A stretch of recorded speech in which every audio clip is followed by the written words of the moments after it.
Love you, man.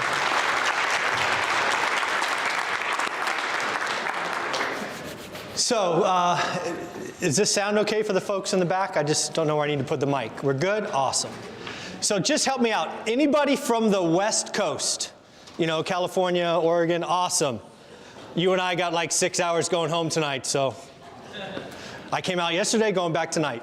There's not many people on this planet that could have had me come back from Asia, be on the ground less than 48 hours, jump on another cross-country flight other than Jim Ingersoll. So he is the man. He does so much for the real estate investing world.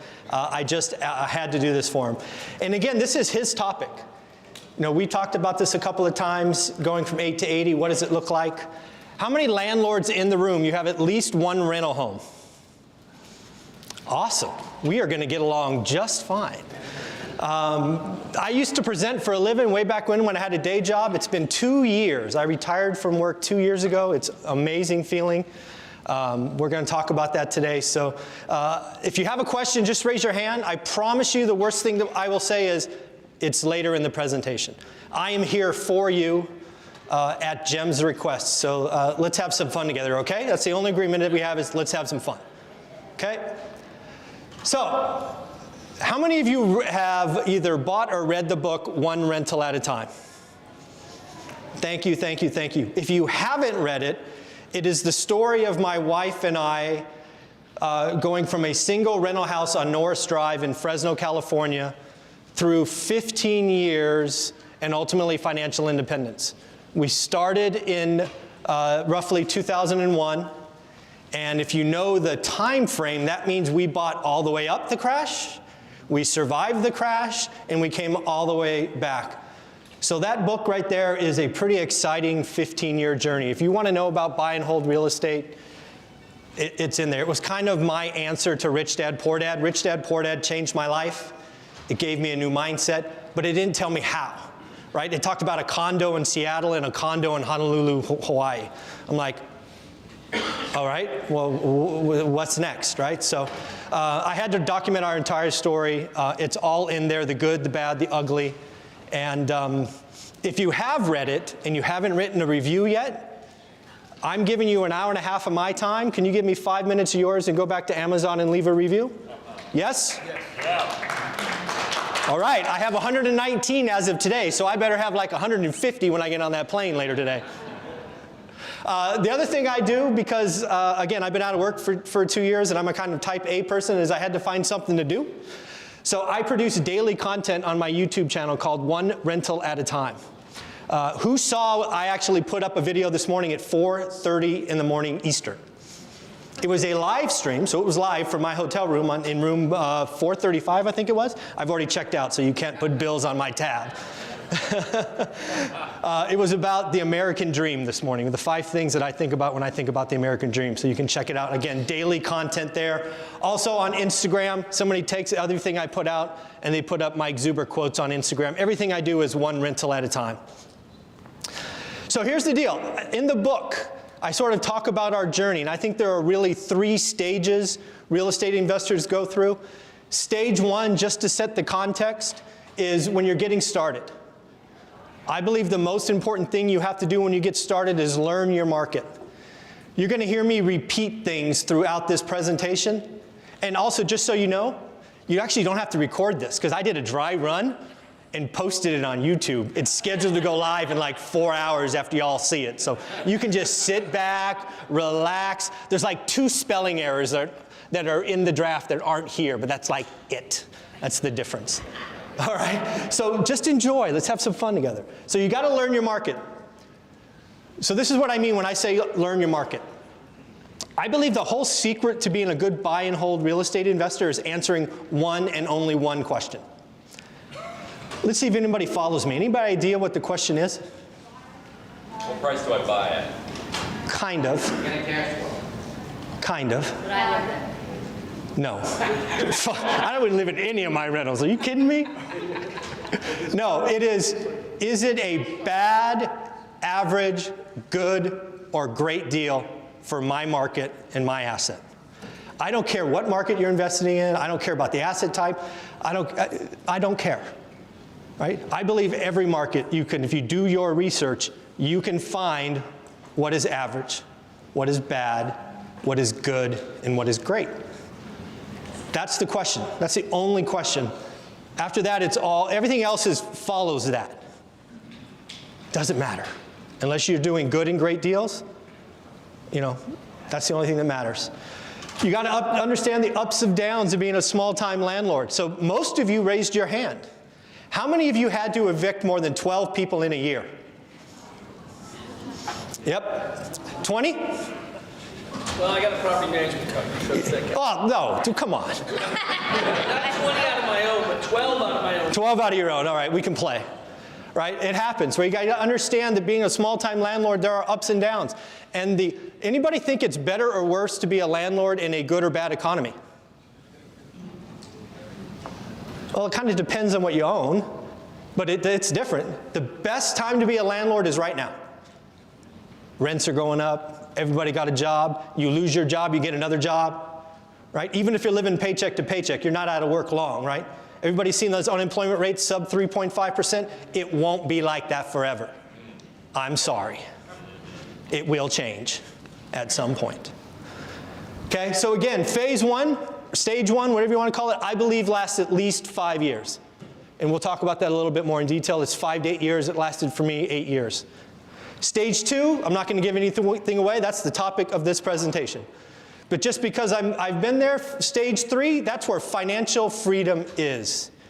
You can cover your bills. You're not going to live fancy, right, as Gary Vee says, but you cover your bills, right?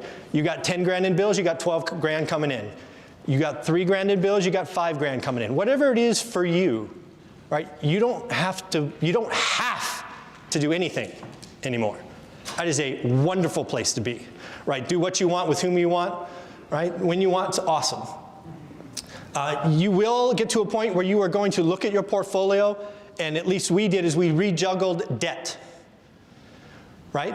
I believe in debt. I'm not a huge Dave Ramsey fan, right? The whole you gotta pay cash for your rentals. Are you freaking kidding me? Where's the leverage? That's just insane.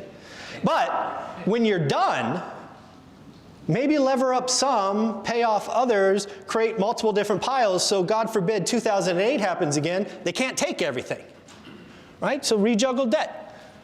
Maybe you want to sell off some of your bad performers, right? Now you don't have a day job where you get the checks coming anymore. Maybe you want to raise your cash position. Just have a little bit more reserves. Be conservative, right? I believe in being happy. Everything I do every day is to be happy. If I don't like to do it, I don't have to do it anymore. So I'm only here because I'm happy. I want to be here. I'm happy to be here. I want to help Jen. This is the big thing. This is the big social media thing that just drives me batshit crazy. Oh, can I swear on video? Because I'm going to swear. So, yeah, well, you get to bleep those out. So everybody see these social media things about, hey, buy my course and do this and do that and grow and scale and blah. Why? You want to be an ego-driven maniac and say you got 1,000 units? Wouldn't you rather go to your kid's soccer game? Heaven forbid, even if you don't have kids, wouldn't you rather go to the gym? Shoot, wouldn't you want to go see a movie at 1 o'clock when no one's there? I've done it. It's awesome. There's like 7 people in the room. It's like, what? This is the first day of release. It's awesome. It's a wonderful life, man. I am so blessed. All right, so those are the 3 states. We having fun yet? Yeah. Awesome. We just slide 1, baby. Oh, slide 2, maybe. All right, so about us. So not everybody knows this in the room, so this is just one slide. When I say us, it's my wife and I. Just so we're clear, everything I say, you can insert Olivia next to it, right? That's my wife's name. So it's definitely a we, definitely an us, all that stuff. So we were burned out stock market investors. Anybody investing in stocks back in 2000? It's kind of like today, right? It's like 2 decades later, and it's kind of like the same thing. Everybody has no earnings, and their stocks are way up. And I was there. I made 6 figures day trading stock until I didn't. And then I lost 6 figures and didn't have much left. It was insane. Tesla, anybody think Tesla today? Crazy? We spent every penny we made. I was raised, my parents were both high school graduates in the military, a Marine and a Navy, and I thought I made it when I made more than 50 grand a year. I really thought I made it when I made 100 grand. right? I was the only person in my family with a college education ever. Cousins, aunts, uncles, all of that. I thought I made it because I had a good W-2. We spent every penny. We were freaking stupid. My life didn't change until I was 30 when I read Rich Dad, Poor Dad, right? I was making 6 figures a year after 26, had nothing to show for it because the stock market took it all, right? Rich Dad, Poor Dad changed our life. I've said it 3 times now. He's got his royalties, good for him.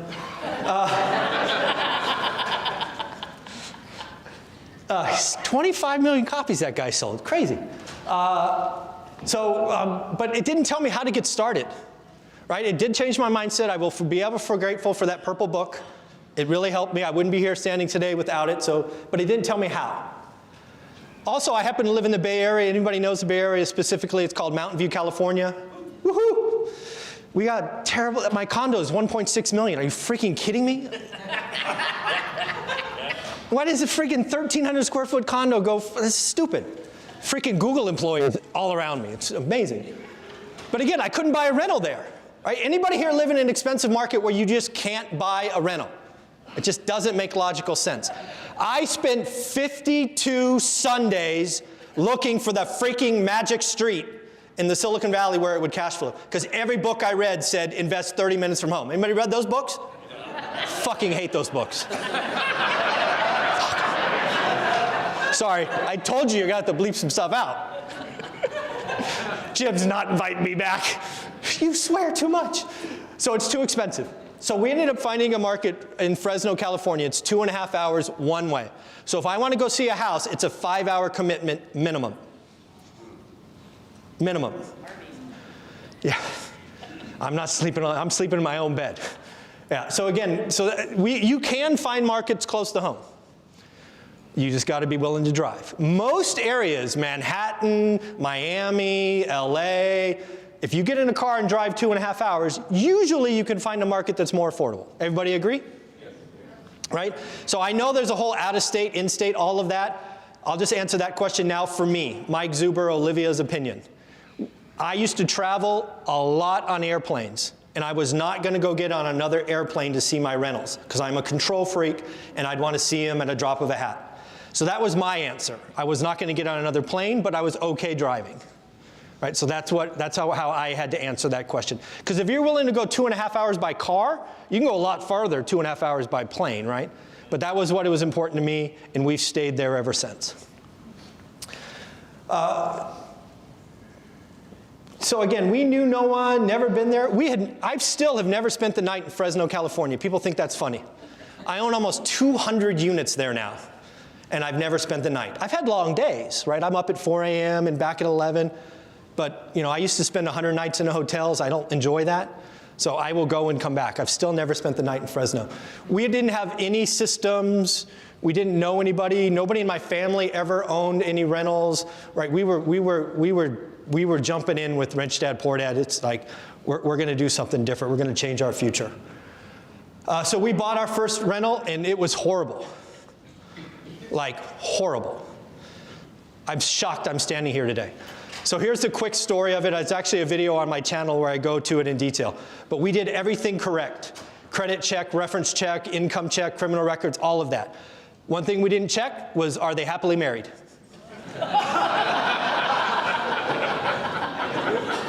Anybody ever seen that application? I missed that one. I still haven't seen it. Well, unfortunately, the wife gave up 2 weeks into moving into our rental, and she left. The husband decided to become a professional drinker and decided to take his empty wine bottles and shove them in my drywall as a wine rack. And this is California, I've already said, so I have at least 2 months to get them out for lack of payment. At least, right? So basically, our first rental that we spent 100 grand on, 107 grand, we were so happy. It was getting 1,100 rent, 1095. We celebrated when they signed the lease. Yeah. Never saw a rent payment. That sucked. Cost $1,000 to get them out for the attorney. 3 months, almost 3 full months to get him out, sheriff lock out the whole bit, like move his shit to the street by the sheriff. Then 15 grand to the repairs to our house that we'd already remodeled once. How do you like me now? I looked at Olivia going, Fresno, huh? It's kind of far away. You sure you want to do this, honey? This kind of hurts. To the credit, I wish she was here. She said, suck it up. We knew this was, yeah, suck it up, buttercup. Yeah, exactly. Woohoo! Wife is awesome. So again, the story on that property does turn out well. It never had another, we moved in another tenant. We ended up selling it or 1031 exchanging it for $265. Like 3 years later, you'll see it later in the deck. So it does have a happy ending, but again, bad shit happens when you're a landlord. You feel me? It happens. Stuff breaks, tenants lie to you, people steal from you, Mother Nature is a pain in the butt. It all can happen, right? Just be ready for it. The one thing that saved us, and Olivia gets 100% credit for this, is we were on the same page. I wasn't convinced when I'm standing on the lawn looking at my newly damaged house that is empty with trash all over it that we were. But when she said, let's go, I was like, okay, we're going to do something. And the rest was history from there. So here's a quick phase 1 review, because again, we're going to talk a lot about phase 2. But phase 1 for me is I do not believe you spend $1 acquiring a property until you can answer that key question. What is a bad, average, good, or great deal in whatever chosen market you have? Right? Get educated, learn, research, network, all of that. Don't write an offer until you can tell someone confidently this is a good or great deal, because I have looked at 100 properties and this one produces a 7.2% return and averages 6. Until you can tell me that, don't talk to me. You have not done your research. Nothing pisses me off more when somebody is so freaking excited, they go to some boot camp, and then they go and look on the MLS and they write 3 offers on Monday. You're like walking up to the craps table, throwing a wad of cash on the table and go, 17. Are you freaking kidding me? I mean, yeah, it could work. Like, what is it, 1 in 38? Yeah, maybe. I mean, come on, you're not even betting on black or red. You're like, 17. Oh, man, come on. 99% of the stuff listed, right, for us in the MLS or Realtor or Zillow or Redfin or whatever, auction.com, whatever you're looking at, is bad or average. 99%. Your job's to find the 1% or create the 1%. You all know this, that when something's listed, you don't have to offer list price? Shh, don't tell anyone. It's a secret. Oh, shh. I haven't offered list price on a property in a long time. I haven't offered within 10% of list price in a long time. My offers would make most of you uncomfortable, and I'm okay with that, because I don't need lots of yes answers. Right? Again, some people look at me and go, hey, you got to all this stuff, you must have had a system or mailers or a huge network of realtors. No. I was buying stuff before we could look on our smartphones by using my computer to go to the local MLS or Realtor.com. 99% of the stuff we retired on was available to everyone in this room, to everyone in the country. Don't you dare tell me you can't retire on stuff that's listed in the MLS. I'm living proof that that's not true. We bought 2 properties over our entire, until we retired, that were not in the MLS. One was on auction.com, literally auction.com, and the other was a bank president that came and said, hey, you're fixing the property next door, do you want mine? Other than those 2, everything was publicly available to everybody in this room. So I'm adamant that you need to learn your market. Bad, average, good, great. 1% is good or great. Okay? No system, no direct mail, no network, nothing. Right? I'd been to Fresno one time when I drove to Yosemite. We didn't even stop. It wasn't memorable.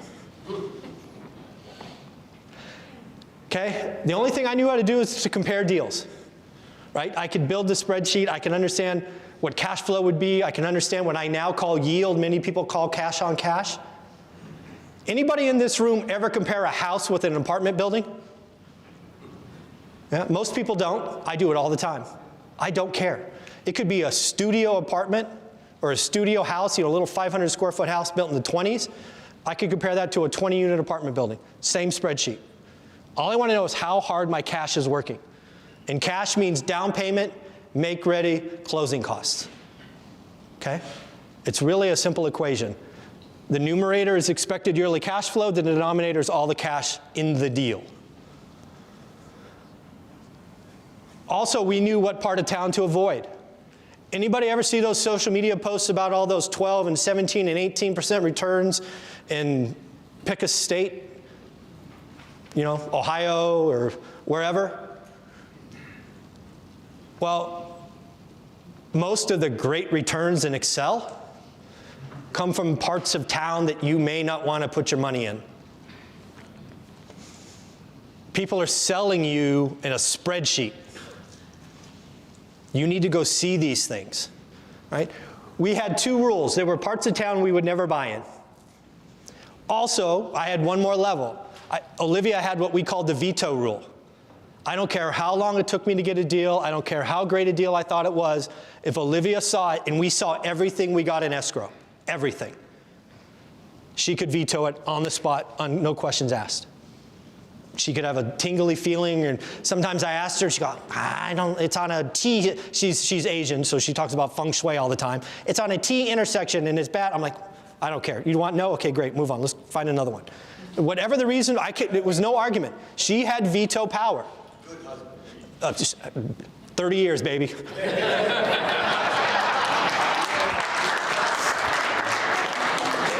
You only got to make so many mistakes. Stupid, stupid, stupid, stupid.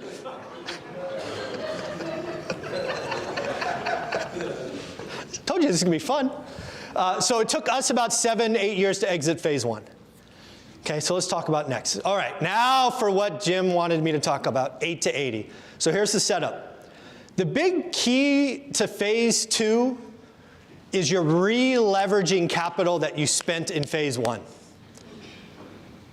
Right? Does everyone make sense? When I say those words, does that make sense? Okay, so let's give some examples. First off, how can you reuse capital, right? Well, first off, it's not only capital that you put down or make ready or all of that, but you also have appreciation, right? Jim talked about that earlier, appreciation being an important part of this. But you also have mortgage pay down, right? You've been lowering the debt because, at least in this case, we're 7 or 8 years in. A great example that most people understand and think about is a cash out refi. Anybody ever done a cash out refi in the room? Pretty cool, right? All right, we're going to test y'all now. How many of you used a cash out refi and bought a fucking toy? Like a jet ski or a truck or anything like that? Nobody? How'd that work out? It was fucking awesome. Yeah!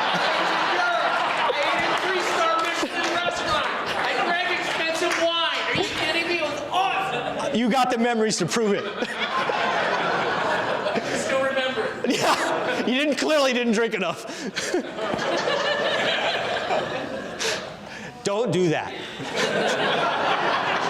Use cash flow to do that. But don't ever, I've been doing this a long time. I can still think of 2 individuals that were worth $10 million in 06, 07 that were literally bankrupt by 09. They had portfolios that would dwarf mine. Gone. Once the first domino fell, they couldn't get out of the way. They bought all the cars, all the toys, they had the European dream vacations. If you are going to take cash out refi in phase 2, the only thing I give you permission to do is buy more real estate. Okay? If you want to go buy yourself a toy, you can use cash flow for that. Not equity. Equity you got to treat and care for. We clear on this now? Yeah. Awesome. 1031 exchange. This is what we use, and I'm going to give you this 7 examples that I did in the next slide, I think. Anybody not know what a 1031 exchange is? So a 1031 exchange, simply said, is you can take the equity from property A and via a like kind, like rental for rental, you can move the equity from property A to equity in property B and not pay the IRS. Right? There's all kinds of rules and stuff like that. There are accountants and lawyers and stuff in the room. Ask them about that. As somebody who's done lots of them, it's awesome. Right? So look that up. If you have equity and you're at the right time, it makes sense. It's a wonderful thing. And keyed are 8 to 80. But here's a big deal that's unspoken. For us, the first 7 years, as I've already documented, we were in California. So think 02 to 08. You can look at the charts. Anybody know what happened to California real estate from 02 to 08? Like, I don't know which way you guys are looking, but it was up, right? Not down, it was up. We're sitting in 08 with 6 houses in a duplex, so 8 units. I'm ready to buy my 9th. I'm looking at a house down the street from the first one we bought. The first one we bought, you can look it up, it's 1818 Norris Drive East. It was 107 grand. Same configuration down the street around the corner. They wanted 260-ish for it. Guess what the rent was? The same. It was 1,100. My stupid brain would not allow me to look at that and think that's a good deal. I was stuck. I had the money, I had the down payment, I've saved it. I knew I needed a 9th one because I wasn't done, but I was stuck. I went to a meeting just like this, where somebody talked about multifamily real estate, specifically small multifamily real estate. I'm sitting in the room, probably in the back, because that's just who I am. I'm a back row kind of person, because I like to sneak out sometimes when the speaker's boring, you know, sneak out. Nobody's leaving, awesome. But the idea is I thought apartments were owned by millionaires. Again, my parents were high school educated, military folks. I never knew anybody that owned an apartment building. And I remember this gentleman coming up to me afterwards and just putting an arm around me and going, oh, it'll be okay. Literally, it'll be okay. He said, go look at 5 to 8 unit buildings. So I did. We found a building on Vassar Drive that we still own today, 5 little 1-bedroom, 1-bath, little 580 square foot, 1-bedroom, 1-baths that we bought for $223. It rented for $500 each, so 500 times 5 is 25, or 600, so 5 times 6 is 3,000. And we sold the house for $260 something, right? So we moved the equity over, and we had equity left over that we had to put somewhere else. But think about that. We sold a house that rented for $1,100 for $260. We bought 5 units that rented for $3 grand that we paid $220 for. Houses were overvalued. Apartments were undervalued. This is 07, 08. If you ask me today, and it's later in the deck, I believe today it's the other way around. Multifamily is overpriced. Single-family homes are underpriced. So again, what are we doing today? Well, I'll say it now. We're selling apartments and buying lots and lots of houses. Because if you want to be stupid and overpay for something, I'm happy to sell it to you. So when people want to overpay, I say sell or exchange. And when you look at the market, I still look at my market every day. Something I was doing in the back room, if you were watching me, I was scrolling through my phone because I still look at my market every day. Right? It takes me 10 or 15 minutes. Right? So when I say know your market, know your market. Okay. Phase 1. First off, I want to say this. I'm here talking about going from 6 houses in a duplex to 80 units in small apartments. I want you to know that you don't have to do this. If you only ever get 8 houses, I want to applaud for you. You have fundamentally changed your financial future. Over the course of time, by paying those off in appreciation and mortgage pay down, your family will be better off, you will be better off. It is okay. Right? Just because I'm here talking about phase 2 or stage 2, I don't want you to think you have to do this. You don't. If you only get 4 rental houses, I think you have fundamentally changed your life, and I applaud you for that. Okay? I want to make this clear. You don't have to do this. I think I say that like 3 times in this presentation. There's nothing wrong with staying in phase 1. If you just want to add a house every couple of years, good for you. That is awesome. You need to think about your current equity position, right? I'm sitting there with this house on Norris Drive that I paid 107. Let's say debt was 80 grand. It's now worth 260. I have roughly, if you remove transaction costs and all of that, 180 grand in equity. That's what I'm looking at, roughly. I could leave it there. There's an opportunity cost. Do I think Norris Drive is overpriced? Yes. So the answer for me is sell it, let somebody else buy it, and I need to move my equity because I don't really want to pay the IRS unless I have to. Right? So we'll go through my full deal breakdown here in a minute. Again, holding costs, holding, all of that. I really, really, really, really enjoy using capital more than once. Right? All that money I saved for my down payments for those first 7 purchases, it was a blast getting to 80 units and not putting any more money in. We did not put a single new dollar into the 80 units. It was all equity that we moved over. It is an awesome feeling. You can go bigger. This makes me really nervous. That's why I put that in quotes. Going bigger or bigger is better has been the right answer for 15 or 16 years of my career. It's not better in 2020 in January, or what are we, February? Come on, God, it's February already. Crazy. So again, I don't think bigger is better today. And again, I run the numbers all the time. Again, at least in my market. But it will change. It will evolve. The markets are always fluid. But you can do that. So here's how we did it. So again, when I say sold, it really means exchange. Right? So we sold a house, bought a 5-plex. House number 2 got me a 13 unit. The duplex we bought actually got us 18 units. Because again, houses were overpriced. Do you remember, you guys know why these things were so inflated? The real reason? Because bank lending was ridiculous. The last 2 years of appreciation, at least in California, was all artificial. It was all bogus. Countrywide, IndyMac, all these liar loans. That house should never have been worth 260. Maybe 180, 175, maybe. But it got bumped up. So I was able to move all of that equity into apartment buildings which were undervalued because nobody was talking about them. Countrywide, IndyMac, they weren't lending over here. So nobody was looking at them. Right? These are all commercial loans. These are residential loans. Big difference. Real down payments. No down payments.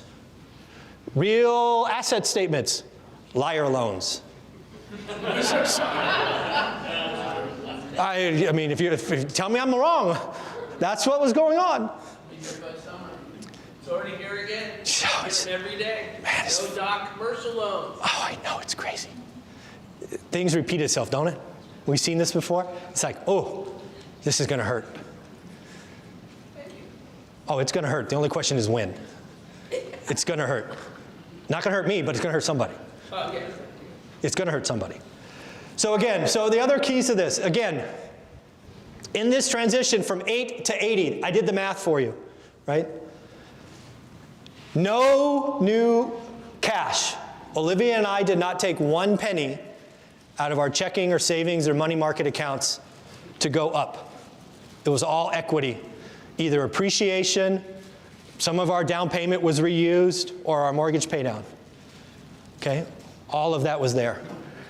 This is approximate rent because it was a long time ago, so I could be off $1,000 or $2,000, but here's the idea. We went from $8,500 in rent here. Over 12 months, I think it was technically 13 months, it's now $52,000 gross. That's pretty good. We were cash flowing about $1,500 or $1,600 here. We were cash flowing a hell of a lot more there. Okay, so 8 to 80, stage 2 is good. You got to look at market cycles, got to reuse capital, don't spend it on European vacations or Lexuses or Ferraris or whatever you want to do. Keep growing. Okay, any questions about where I am in this story so far? We doing okay? All right. Enjoying the ride. Awesome. Me too. It was fun. It's fun reliving it. So again, I want you to understand, if you only, I'm going to say this 2 more times, but I don't want you to leave thinking you have to do phase 2. If you only get 4 to 8 single-family homes, that's outstanding, and I believe you've fundamentally changed your life. If that's all you ever want to do, if that's your big dream, goal, ambition, I applaud you. You've changed your life. That's awesome. I'm going to say it again because I don't want you to, hey, I heard Mike Zuber talking, I got to go to 80. No. If you want to go, great, but you don't have to. If you get 4 homes, you win, right? You don't have to go to phase 2. Bigger is not always better. Who watches or who has seen Grant Cardone? Man, that guy is, y'all are freaking lying, because that's only like 20% of you raised your hand. Seriously? Only 20% of you have you heard of Grant Cardone? Yes. All right. So he's the bigger is better guy. He has single-handedly changed multifamily and syndication investing for all of us. He is fundamentally going to make some people go bankrupt because he has the best access to rates. He has a full network of dealers, so he gets first right of refusal. And everybody's trying to be the next Grant Cardone by going bigger is better. They're doing syndications and LPs and GPs, and they're getting skinnier and skinny deals, and cap rates have gone from 6 to 3.8, and these are just stupid assumptions in the spreadsheets because I get them sent to me all the time. Right? I own apartments. I know what it takes to manage them. You're not going to run an apartment at 25% expenses. I'm sorry. It's not going to happen. So bigger is not always better. I believe multifamily is fundamentally overpriced because it is such a small pool and there are so many people chasing it. So what do I do when there's a small pool and lots of people chasing it? I sell into that frenzy, baby, and I buy a bunch of today houses. That's what I'm doing. Please do not believe Grant Cardone. Read that again. Right? Everybody else pushing apartment syndication, et cetera, it is not all rainbows and unicorns. Right? It's not this big pot of gold at the end just because you can say you own 100 units. You got to be able to keep the 100 units. There's a very big difference. Again, you win if you only get 4 to 8 single-family homes. Am I making myself clear? Yes. Awesome. I think I say it one more time. So here's the deal. I'm going to tell you about what I found going to 80 units. Again, nobody in my family had ever done this. I didn't know anybody that had 80 units. At this time, nobody in my network had more than houses, right? Because we had met some people. Turnover. Anybody here own apartments? I'm interested to hear what you have to say, but here's my numbers. My average turnover in a house is 5 years, just over 5 years, meaning they stay 5 years. My average turnover back in 2008 for apartments was sub 2 years. Found about right, folks who got apartments? Here's the deal, if you don't own apartments, do you know what kills landlords that own apartments? Turnover. Turnover, yeah, vacancy doesn't help, but turnover kills you, right? You have 1 or 2 vacancies or turns in a month, this magic Excel spreadsheet that promised cash flow, that shit's red, right? Anybody know about effective occupancy versus occupancy? Yes? No? Occupancy is how many heartbeats. Right? Effective occupancy are heartbeats that are paying. That's a very different number, especially in a bad economy. I have been through a bad economy. I know what it feels like. Today is the best of all worlds. 3.5% unemployment or better. You lose a job, you get a job. It won't always be this way, I'm sorry. Effective occupancy is a real thing that a lot of people that have been doing this for 5 years don't know. It's real. So expenses. I have run houses, and I have a 37-month chart that I actually built for somebody on like 10 of my houses. I have many of them that are running sub 20% expenses. And I pay property management. I don't manage shit. Sub 20%. I have not been able to do an apartment for less than 40%. This stuff's real, man. You send me a spreadsheet with 25 expenses on apartments, I'm going to rip that stuff up and let my dog chew on it. You're just lying. Either you're an idiot or you're a liar. Which one you want to be? Your call. Another thing, drama. Oh my God. My next door neighbor's music is too loud. They make smelly food. They're parking in my spot. Fuck. I did not sign up for this. I love me some houses. Them property lines are awesome. Do not think owning apartments building is this big sexy thing because you can say you own 1,000 units. I feel for you. If you are self-managing, you have something wrong with you. It's just something broken. No interest in that. However, rent increases are more common. They are more common, at least for me, my experience in apartments. They're smaller, but they're more frequent. Also, turnover, remember, more frequent. You fix a unit, more frequent. Yes? I got a quick question. Yeah. What are your rent increases percentage-wise? 5, 10? Well, I live in the wonderful state of California, which now has rent control. So the answer now is 5% plus inflation. But in reality, I've actually never raised my rents more than that. So it's about 5%. I don't actually think about it on a percentage basis, but when I do the math, it's never been more than 5%. Because I take my stuff near market all the time. I feel for, and if you own stuff in California and you're a mom and pop investor and you love your tenants and you never raised rents and you're like $300 under market, your value of your asset is tanked. And they're just figuring this out now. I thankfully have never lived that way. So like on an apartment, it's usually $25. On a house, it's usually $50. Okay, that's what I was thinking. Yeah, I like having fun. So you could ask me questions. I'm usually nice, usually. Because the big thing I've seen other landlords do is they jack up the rent. Yeah. And the tenant can't afford it. So the tenant leaves, and then they sit with an empty apartment because they're being greedy. And No, they're not being greedy, they're being stupid. Let's just call it what it is. and then it costs them a couple $1,000s to go in there Yeah. and retrofit it to the next person. So here's the deal. I believe you have to treat your good tenants extremely well. If you have paid me rent on time for 12 months in a row, I will not raise your rent. I might do it 24 months later, but I won't raise it that first month or that first year. I won't, because I don't want to make my good tenants have a reason to look somewhere else. What kills landlords? Turnover. Turnover. Why do I want to give them a choice? The person who does that is an idiot. Unless you don't like the tenant, they're the problem in the community, they're the one with the loud car with the 17 cats, then go nuts. Raise their rent. They'll leave. There are reasons you can use strategic rent increases, but if you need to take care of your good tenants. Here's the other deal. I have lots of Section 8 tenants. About 40% of my portfolio today is Section 8. I've been as high as 60%, and I own hundreds of units, right? Most of my problems have been with cash tenants, right? I've had one with Section 8, but that's a different problem. But again, I am pro Section 8, right? I grew up very low income, so I get it. I'm here to provide safe housing. I think slumlords should go to jail.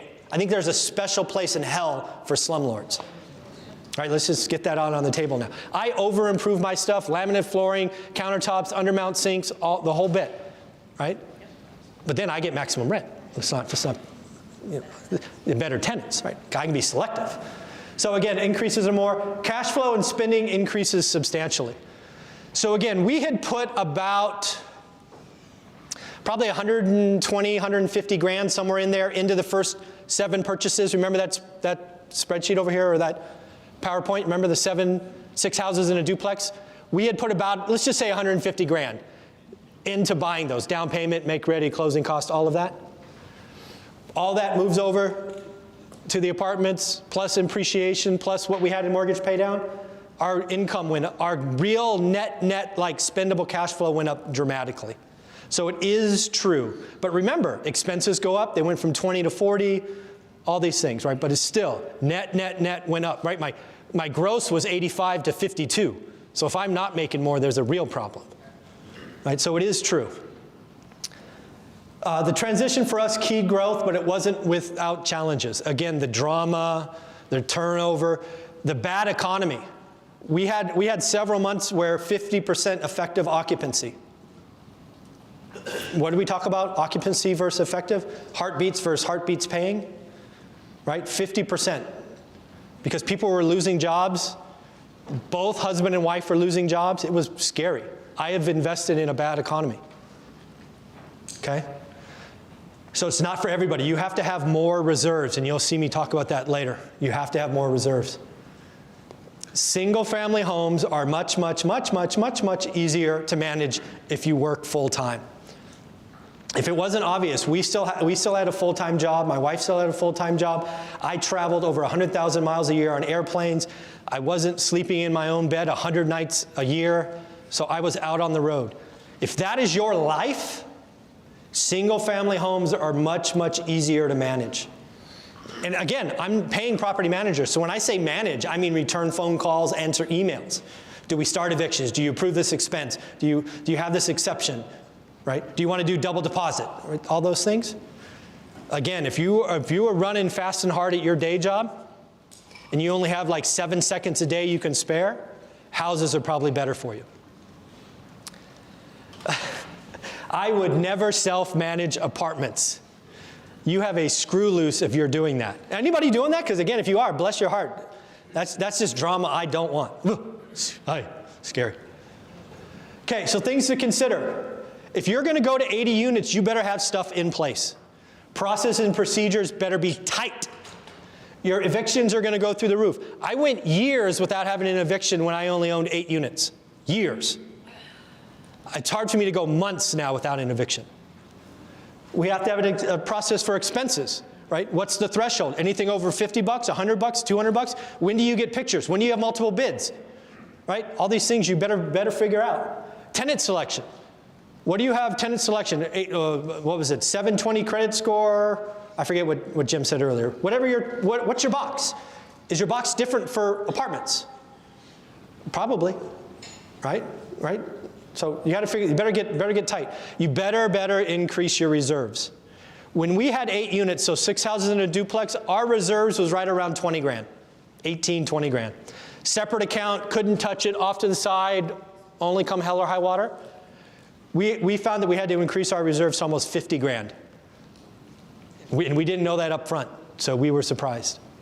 Because when stuff breaks in multifamily, it's really expensive. Right? When a roof goes out on an 18-unit apartment building, that's really expensive. Right? Again, hard to maintain profitably in bad economies. This is why I'm very confident that whenever this cycle turns and we go from 3.5% to 6% unemployment, there are going to be deals all around in multifamily. LPs aren't going to get the preferred return. You're not going to be able to refi because cap rates go from 3.8 to 6.8. And I'm going to be on the sidelines going, I got some cash. I'll buy it. Right? So this is all coming because people live paycheck to paycheck. High occupancy does not mean high effective occupancy. Oh, my building's full. Really? What do you mean by full? Everybody paying? Yeah, maybe today, but that wasn't the case in 08.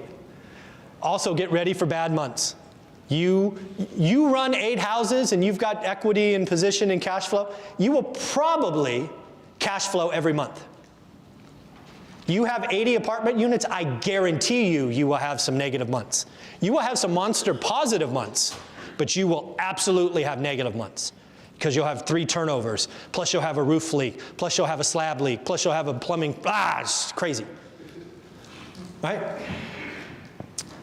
Value add, anybody seen a value add apartment building? That's like the term today.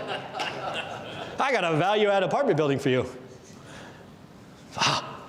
It just means you're about to spend a ton of money over and over and over and over and over and over again. All those overs, if anybody, I think there's like 6 of them. It's just going to happen. Don't believe it. Bigger is not always better. I told you it was coming. I think that's the last time I say it. Don't believe the hype, right? It's not true. So if the economy turns, anybody think we're going to have 3.5% unemployment for the next 50 years? Awesome, because cycles are real, right? It's the whole capitalist, expand, contract, expand, contract. So it's going to happen. Cap rates are going to expand. Anybody know what happens to cap rates? What happens to value if cap rates go up? Goes down. Value goes down. They're inversely related, right? 3.8% cap rate goes to 6.8. Your suddenly $1.5 million apartment's worth 800 grand, right? You get the idea. It's bad. Because the other thing that's important difference between residential and commercial financing? Residential, you can go get a 30-year fixed rate loan and doesn't care what happens to that building, they can't call your loan. Commercial loans, you have 3, 5, 7, best case 10 years. Most of us in this room can't get 10, so it's 3, 5, or 7. Anybody willing to bet the economy is going to be as good in 7 years as it is today? You are if you're buying commercial apartments today, because you're going to have to refi in 7 years. And if you're refining in an environment where rates are going from 4% to 7%, your cap rate went from 3.8 to 6.8, you're fucked. Do the math. You're going to have to take money out of pocket or give asset back to bank. That's what the math says. You're going to have move-in specials, half months off. Anybody in here in the last 2 years given a move-in special or half off rent? Nope. Unemployment, good. It won't always be that way. We have had to do this over the years. Turnover is the killer. And again, today people are staying. Do you actually know the worst time to be a single-family housing landlord? In my 20 years. 2007. Do you know why? Everyone was buying. Because everybody could get a freaking loan for less than first month's rent and deposit. Because they would lie. So I was losing tenants that had no right to buy to these liar loans. I had to do move-in specials for about 8 months to get people in my nice quality homes because people were buying stuff they couldn't afford. You know the best time to own single-family homes is when they're all getting kicked out and they need to live in a home. It's just the reality of the situation. So again, when I do my remodels, this is what I think about. I want to own my stuff forever. That's what I think. I want to own them. I want to give them to my kid. I want her to be financially free when I'm dead. She's taken care of. So I think about that. Laminate flooring, undermount sinks, granite countertops, tile in the bathroom, anywhere there's water. And then I use semi-gloss because it's easier to clean. You do that up front, it makes turnovers less expensive, easier, faster. Right? I can do a turnover usually in a day now because usually it's a heavy cleaning. I do put carpet in bedrooms now in my houses. There was a time where I did laminate everywhere. People in California are soft. They like to have carpet on their feet in their bedrooms. I'm sorry. We're soft. I include myself. So, but there you go. So phase 2 summary. You don't have to go to phase 2. You can win by just having houses. I applaud you if you do that. Bigger is not better. Oh, I lied. It's went there one more time. Sorry. That's the last time. Apartments are much harder to manage, more time, more headaches. Expenses go up substantially. If you ever see an apartment deal with less than 40% expenses, run away. Run away. I've been doing it for a decade. It doesn't happen.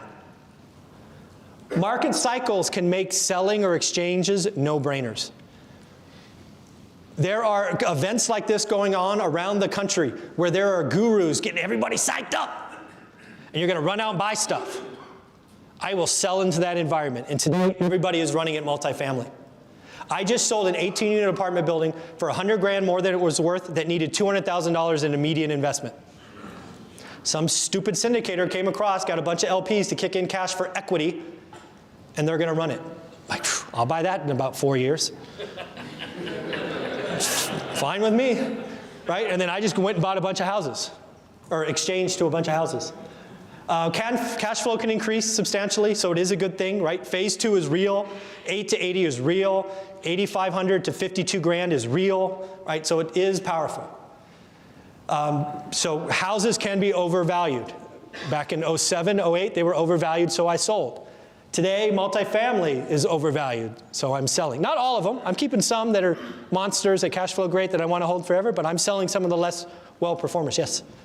So when you go back, you're 1031ing those, right? Yeah, of course. 1031ing those back into single family? Yep. Mm-hmm. Buying a portfolio, or how are you? Yeah, I'm buying, the one deal I did last year, I bought somebody's entire portfolio. 32 different single family homes. Well, duplexes and 32 units. Okay. Yep. So when you made the, this is an add-on question to that. Sure, please. When you had your initial houses and you shifted over your multifamily, 1031 staging can be a portion of it. Yep. You couldn't just use the sale of the houses to buy all those apartments. You must have had to also go and reposition some of those apartments and refi and take the capital. I didn't. I could have. I didn't. You didn't, eh? No. I took all the equity. I usually came in at about 60% LTV because I had so much equity in those houses because California ran so much and they were under. Yeah, so 60% LTV. We had to do some repositioning, but we just did those turns. But no, I never refied them. My intention was to keep, I'm a buy and hold guy. I'm not a flipper, I'm not all of those things. But when I was doing this, I had no dream of being financially free. I was just trying to get the next deal done. That's all I was trying to do. Did I answer your question? No, it did. Yep.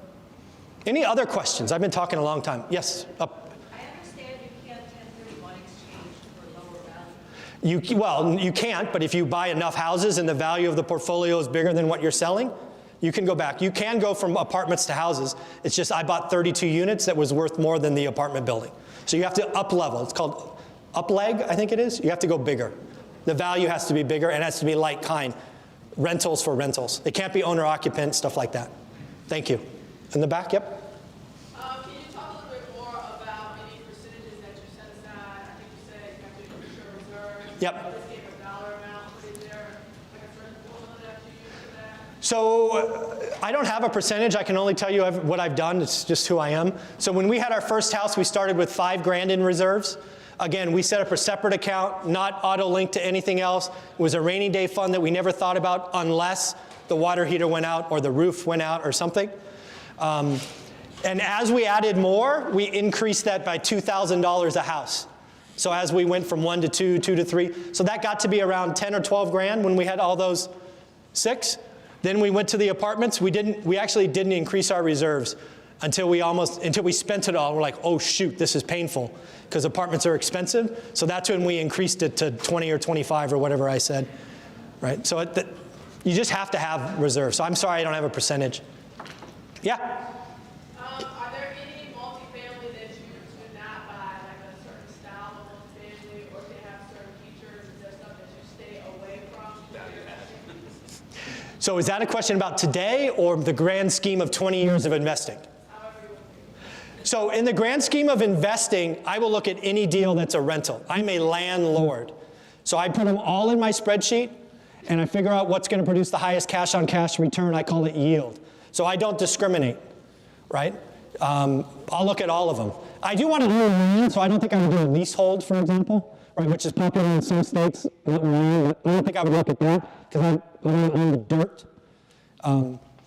But in the then if you ask me today, I wouldn't touch multifamily, at least on-market multifamily.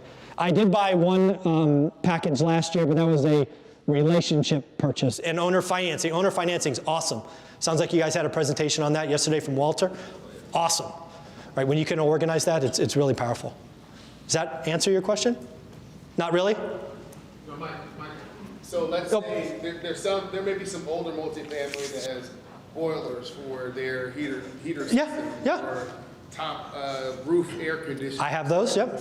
Some people will use that to discriminate in terms of whether or not they'll buy. I think that may get to. Yeah, so I would look at all of them, right? If you had a boiler, again, I invest in California, so I don't have snow, I don't have those kinds of things. So if you invest in a market that has that extra stuff, I'm not your guy. But yeah, I will look at everything. If you just had one big boiler for an apartment building and it was 50 years old and it was going to go bad, I would just make that part of my make-ready cost, knowing that I'm going to replace it in the first 2 years, and I would just use it in the numbers. I look at everything. I want to know how hard my cash is working. But I will do my due diligence up front. And again, when this make-ready cost that I talk about so casually, I want it to be the make-ready cost to the nice things that we just talked about, right? Laminate flooring, fix everything, right? What's that going to cost me the first year of operations? That goes in my number, right? So that's what makes a lot of my multifamilies look ugly today because of this value-add stuff, right? Because they're just absurdly priced, right? Because I'm not going to run a building like a slumlord. I'm going to go, fix 80% of the units, and it just blows up my number. I was just going to say to her question back there. Yeah. I invest in a market that experiences, extremely hot summers, but just got a foot of snow yesterday. So flat roofs. Sounds like Texas. You know, flat roofs are concerning to me. Yeah. And how the utilities are built are extremely concerning because Yeah. my wintertime heat bill can be atrocious, you know, even with their windows open and running their, you know, heat. Yeah. So, those things definitely are. Yeah, so if you have utilities that are centrally metered and you, the landlord, own those, again, you would know that up front. Either figure out a way to do a bill back or what it costs, right? Because you can fix that. Figure out what that is. But I would do that up front, right? Figure that out. I buy stuff with flat roofs, but again, I go in the first year and go, okay, you know, we're going to put in a new coat. All of that goes right in the cost. Because I want to make sure these things are as hands-off as possible, is my hope. Next question. Oh, I'm sorry. Hi. Hi. So as far as getting to phase 2, Yep.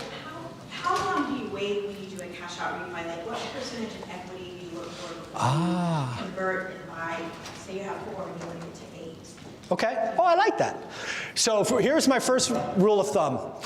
So the first cash out refi I did wrong. Actually, the first thing I was ever known for is this thing called no alligators. Anybody follow me long enough to know what I mean by no alligators? So no alligators is a code word for negative cash flow. You know, everybody gets negative cash flow, but it's not painful enough. So I created this image of an alligator eating bags full of money. So the reason I do this is because the first house I did a cash out refi, and I assumed the bank would be conservative. Dummy I was. I took all the money that they would give me. Lo and behold, a month later, I realized that I am now taking money out of my personal savings account to write the mortgage payment. And I had to do that for every year until I sold that house. I will never do that again. So run your numbers. I want to make sure the property that I'm refining still cash flows, several $100s, right? I don't know your market.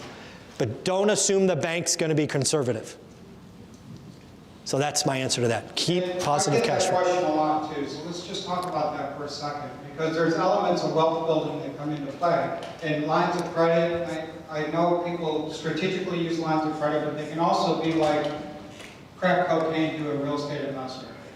Yeah. Honestly, they get it, they spend it, they don't, because it's so easy, they don't think about how they're spending it. So be careful on lines of credit. We're going to talk about that later with David Richter also. But when you're doing your cash out refis, do you really need that cash out, or can you just pay off the loan? And is that good enough? And then, because then you got amortization. My goal is to get stuff paid off. So I want amortization. Amortization is wealth building while you're sleeping. So if you could do a 20-year loan, do it. You have to take 25, that's okay too, but pay a little extra every month. And Michael, you and I have had this conversation, like, what can we do to position our rentals as we buy them so that maybe in 20 years they're paid off and worth twice as much? That'd be a good goal? Is that possible? For sure. Depending on your investment criteria, where you buy. If you have the long-term mindset, like in 20 years, I want all these assets paid off. So if you've got $5 million in loans, in 20 years, they may be worth $10 million with no debt. Would that be interesting to you? Yeah.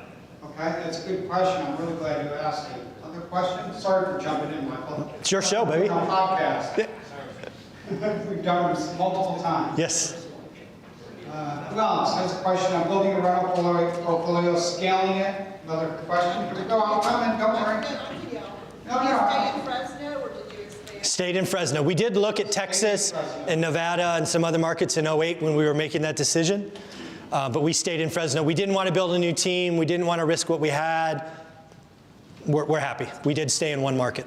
Good question. Now you can expand. I've stayed You can. in Virginia my whole life, but like Stephen Farr lives in Ottawa, Canada. He's been investing in beautiful South Bend, Indiana. Right? So you can do It is that. beautiful. I'm sure. I've been there, but it's been many years. Notre Dame is very beautiful. Other questions on how to build your rental portfolio, your first one or your 50th? Oh, good. You guys are good. Never be afraid to ask a question. If you want to grow as an entrepreneur, learn to ask questions. Can you just talk a little bit more about the financing for going from, you know, Residential or commercial? residential, single family, where you went starting out to get, I know Oh. we talked a lot about that already, but did you get any particular things or? So we're talking about the first purchases we did? You had W-2 income. I had W-2 income. Yeah, it's easy. We just went to who had our loan or who had our savings and checking account was Wells Fargo. So the first 3 loans we got were Wells Fargo. First loan, I didn't know any better, so I got a 20% down. I didn't know any better. I then learned you could do an 80-10-10. What is that? 80-10-10 is an 80% first, a 10% second, and 10% down. I'm no idiot, but I realized if I could still cash flow, I could buy more. Leverage. Leverage. So we did 80-10-10s for the next 2. Then Countrywide started coming around because we were. Oh, you guys remember Countrywide? Oh yeah. Woohoo! Yeah. Then Countrywide was doing 80-10-10s and then just all these weird loans. So that's what we used for the next. So if you have, 4. if you have reportable income and you have the ability to get 30-year fixed at 4% right now, I would recommend you do that. I would recommend you do that every day. But there are people in this room that have W-2 income, and they can do that. I do that. Yeah. I encouraged my youngest daughter, Carissa, to do that, who was going to speak yesterday, but she has the flu. She works as a registered dietitian at the hospital. Yeah. If you can get a 30-year fixed rate at 4.5. Why not? I can't get it. I can't get it.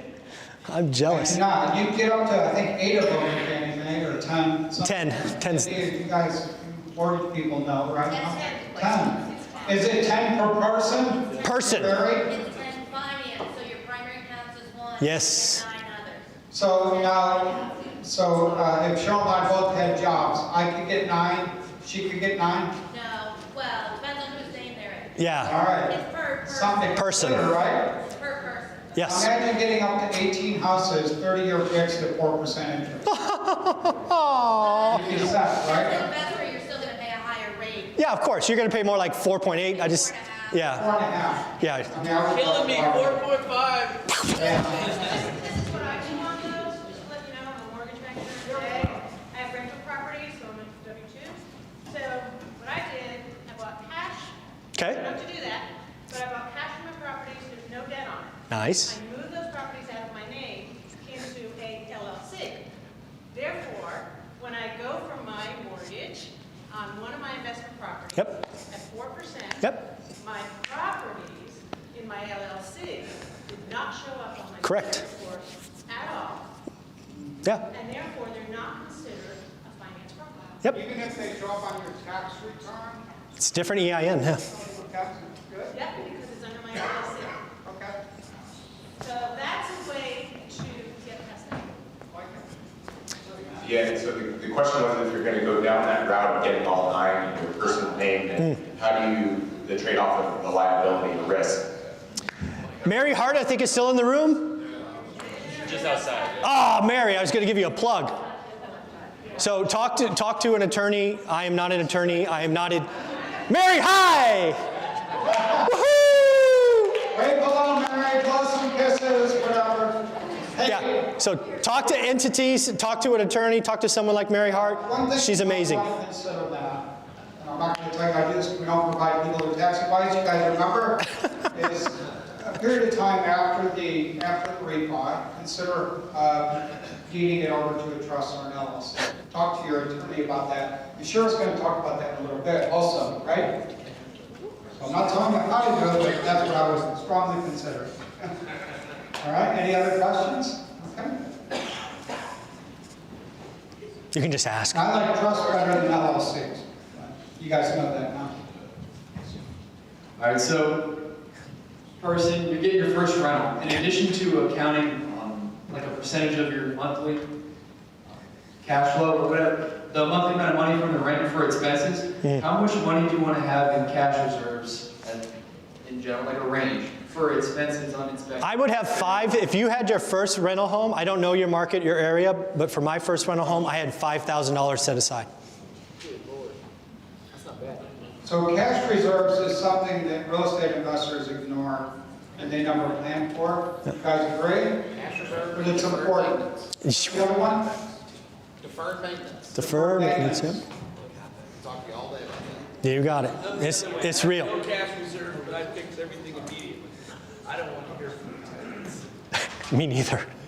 So Michael, can you finish in 5 minutes because we just have so many questions? I can be done now if you want this. No. Yeah. We're gonna close out. Okay. Is that okay with you guys? Yeah. Are you learning? Yeah. All right, good. Take it away. All right, so let's, so the keys to phase 3, and again, the beauty of this is I've already recorded this presentation, so in about 2 hours, it'll be up on my YouTube channel. What is the YouTube channel? Paying attention, yeah. So all this is there. The beauty of phase 3 is you've made financial independence, your bills are paid. Don't do anything stupid. I've known plenty of people that get to this place and they get bored. They go open restaurants, they go do nightclubs, they go do dumb shit, and then they're broke again. Don't risk that. Be happy. Life is good. Enjoy what you do every day. So what are we doing now if you really care? I spend a lot of time teaching people. We're still growing. Some people ask, are you still growing? Yeah, but I'm only growing with seller financing. Lots of seller financing deals all the time. I actually market to sellers that are over 60 with a lot of equity, saying, hey, wouldn't you rather have a monthly payment versus headaches of being a landlord? So I pick up a couple of portfolios a year that way. We're selling multifamily, technically exchanging. We're flipping stuff. I'm buying slumlord properties, spending 40 to 60 grand and then selling them to first-time landlords in California. That's fun. We've done 40 of them. I never flipped a property in my life until I was retired because I didn't have time, but now I have lots of time. And again, I'm teaching people getting 4 to 8 houses is awesome. Most people change their lives. And again, you don't have to take pictures of this. It's all available on YouTube if you want. But if you want to take a picture, go ahead. How to follow me? I produce daily content. Again, I did a live stream today at 4:30 in the morning talking about the American dream. Stuff gets posted on Instagram. I have a podcast. Everything goes up Saturdays. So they take all my YouTube videos, strip out the video, and just post the audio if you like audio, called One Rental at a Time. I have the book, One Rental at a Time. I do have a course called How to Get Started. I have a gift for you at the end. We'll talk about that. My 2 sites, One Rental at a Time, and then I just created an office in Fresno called The Hub, which I'm really, really proud of. I actually show it here. So I like being unique, like to do things different. Anybody here ever get a mailer from a wholesaler? Yeah, that happens. I get those every day. So what I did is I bought an office building in Fresno. You see it pictured there. That's after the remodel. I staffed it with real estate professionals, licensed agents, licensed contractors, a really well-known flipper, and then 4 different wholesalers. So they're paying me rent and they're bringing me deals. And then I'm telling you, I'm different. And I'm letting them use my name, right, using my reputation, the One Rental at a Time book, to give them more cachet. But if you can read this, right, we're marketing very differently. So I'm attracting more and more businesses to the hub, and I'm getting more and more deal flow, and I have no employees. All right. Yeah. Yeah, no employees. All right, so here's the summary. You can get that later. I want to give you the gift because I created it for Jim. Yeah, so again, if you want to understand understand what bad, average, good, and great is, you like that story, you want to know how to compare all these deals, I had to go out and create a course after last year's event because so many people asked me to do it. So I created it. So it usually goes for $199. I've created a coupon code called Jim25, so you'll get 25 bucks off, and I will mail you an autographed copy of the book, which is 15 bucks on Amazon. So you buy it. Huh? What? Yeah. Yeah, so it's like, I don't know, 160 or something. But anyways, I wanted to do that for Jim because he invited me out. So again, the only question that matters, bad, average, good, or great. Understand how to compare deals. You want to get our story, you don't have our book, I will send you an autographed copy. All you have to do is go to the website, onerentalatatime.com. Have fun. All right.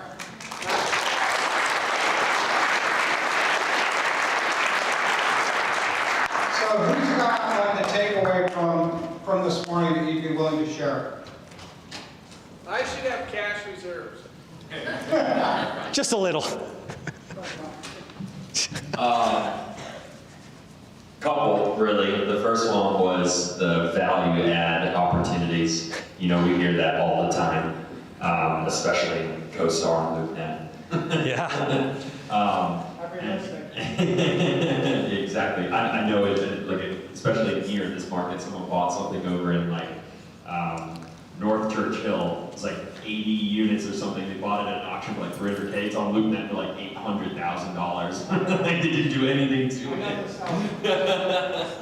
And then the other one was it's really great 1031 exchange information because, like, you know, if you guys don't know about that, that is awesome, tax-free, as Jim always is preaching, you know, free forever. Awesome. Anyone else with a takeaway from this morning? So good to see you. Ken and JJ, stand up real quick. I want everybody to know these guys love military veterans. At the beginning of my opening, we clapped for the military. Ken is former military, one of the best military stories I've ever heard in my life. They love and help military veterans every day of their life, and I want to give them a big warm welcome.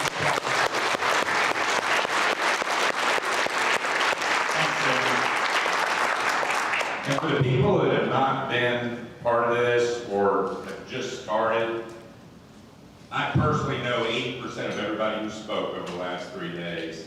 And they're all like I am with other people's money. They would sooner take a bullet than to lose other people's money. And Jim and Cheryl and all the speakers here are those kind of people. And when you align yourself and take relationships so seriously, I mean, God said it.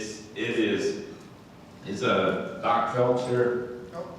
So I told him 3 or 4 times that I credit him with the first time I ever heard your net worth is your net worth. I take it another step. Your net worth is your emotional and family net worth. And you gotta take it seriously and be transparent. And I can't thank you guys enough. My takeaway, or one of the takeaways, is if you're vetting apartment or multifamily paperwork and it says less than 40% expenses, shred it.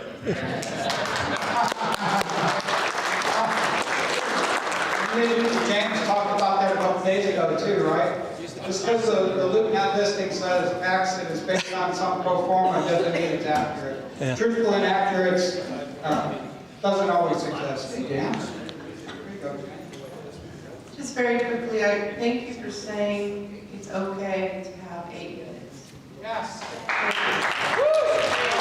So, I said it 3 times. Here's the thing, people ask me all the time, like, how many units do you own, Jim? It's like they want, it's like some magical answer, like, if I have this many units, I will be financially free. And I always say, it doesn't matter how many units I have, first of all, it's really none of your business, but I know the root, like the why you're asking. It's because you want to carve out the path for your life that you want.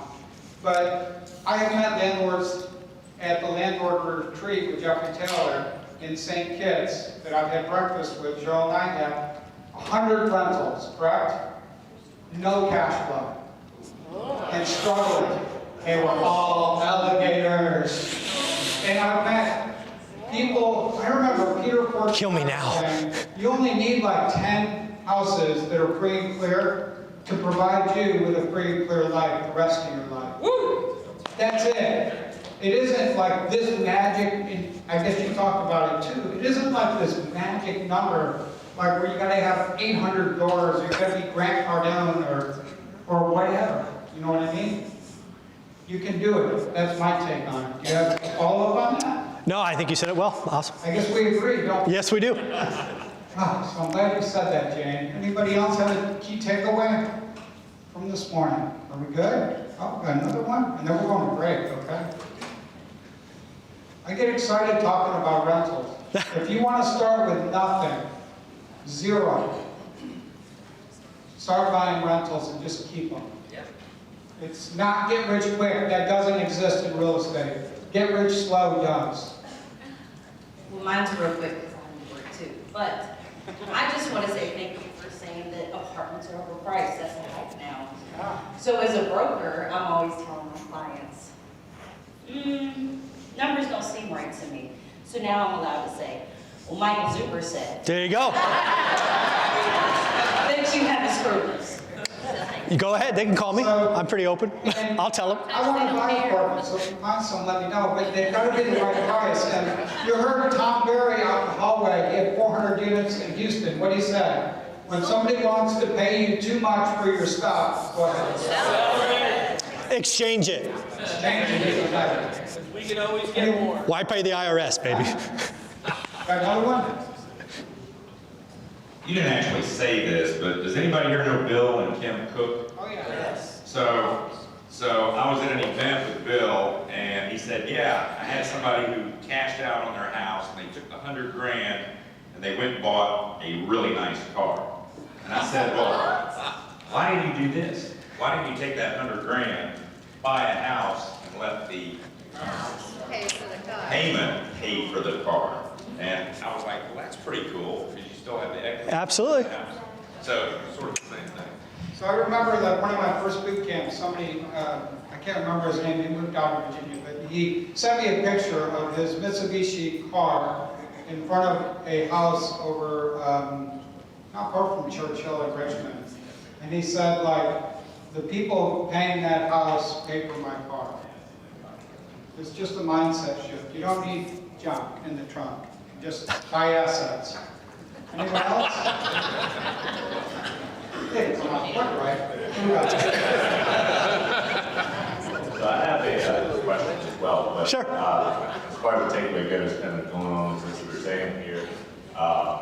The fact that when you do refi, make sure you're still cash. Oh, please, yes. I think a very important Alligators are real. to acknowledge there. And my question is, on your last slide, you mentioned that you're now flipping rentals to new landlords. Mm-hmm.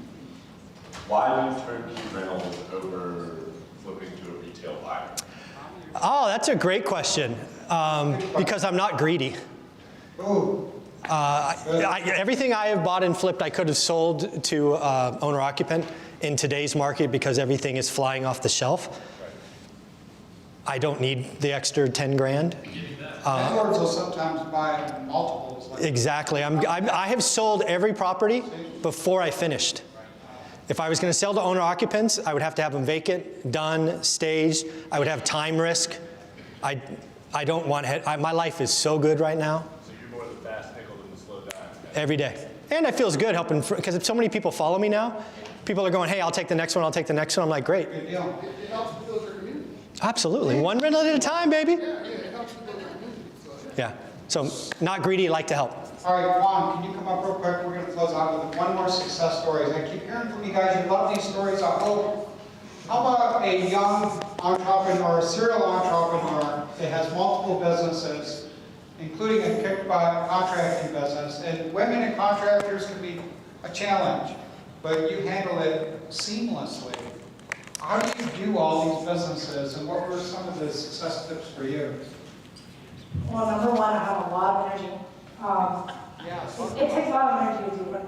And a great attitude. How do you have such a great I would say I'm a positive person. So I was just talking to Lauren outside that I appreciate everything every day. So even coming here, Nathan was the one who told me about this class. I actually didn't know that. And I said, Nathan, I'm sorry the class is sold out. I can't go. He said, well, right. So, you know, I was able to make it. I appreciate it. Do you guys know how much other people give to come here? Like, I had no idea this class was this amazing. And, you know, try to go back to your question about being able to run some businesses. I went to school for finance. I graduated from VCU, and I fell into construction. That's another story. And then I, you know, learned about every aspect of it. I mean, I started with, you know, a few trades. How I got into it was roofing, siding, and then I learned framing. You know, when I got enough knowledge, I went and got my Class A license. I studied, you know, you have to study for that. And then I started, you know, to do more. I would say the success comes from the people that surround me. I was able to hire really good people. And then they help me build the business, and you know, take your money, we invest in something else. I owned a restaurant. My mom, even though I knew it was a bad idea, my mom convinced me to go to the restaurant business, which was terrible. And I told her, and I mean, I would say she failed. I helped her get out of it. And a lesson learned. So, there's ups and downs in life. And one thing is you have to learn from your downs. If you didn't learn from your failures, then you can't learn to fix what mistake you made. You can't, really grow and become successful. Thank you. And have a positive attitude every day. Life is too short. We don't know tomorrow what it even happens. So you need to treat everyone with respect. Treat everyone the way you want to be treated, because you don't know if you're going to get that opportunity to do it tomorrow. Beautiful, wasn't it? Did you have fun? I had fun, yes. All right. Did you guys have fun? Yeah.